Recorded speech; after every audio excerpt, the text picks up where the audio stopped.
L'heure d'un nouveau journal sur France 24. Bienvenue à vous si vous nous rejoignez dans Autour du monde. Le Proche-Orient d'abord, où le Hamas a annoncé des négociations indirectes avec Israël à Doha.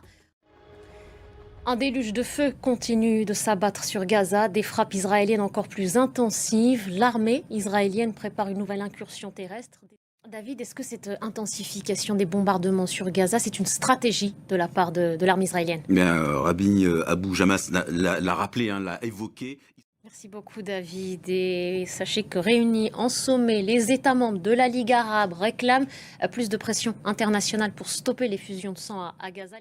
Cette déclaration maintenant de Donald Trump, il annonce qu'il s'entretiendra ce lundi avec le président russe au sujet de la guerre en Ukraine. Donald Trump qui explique également qu'il s'entretiendra ensuite dans un second temps avec le président Zelensky, puis avec des dirigeants des pays membres de l'OTAN, l'organisation du traité de l'Atlantique Nord. Voilà pour cette déclaration. On verra ce qui ressortira de ces échanges. En attendant, sur le terrain, sur le front, la guerre continue en Ukraine. Au moins 9 personnes ont perdu la vie dans une attaque de drone russe à Soumy, c'est dans le nord-est. Un temps fort ce samedi à Paris, un hommage rendu aux homosexuels déportés par le régime nazi lors de la Seconde Guerre mondiale. Un mémorial national a été inauguré ce samedi matin.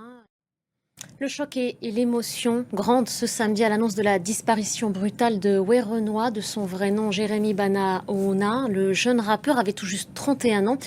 On lui doit les meilleures ventes d'albums en France en 2023 et 2024.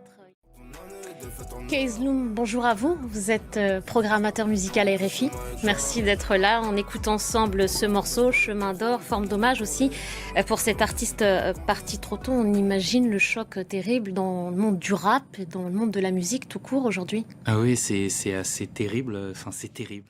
Oui, en tout cas, il disait qu'il travaillait beaucoup et que son succès le devait surtout à son travail, à ses longues heures passées en studio.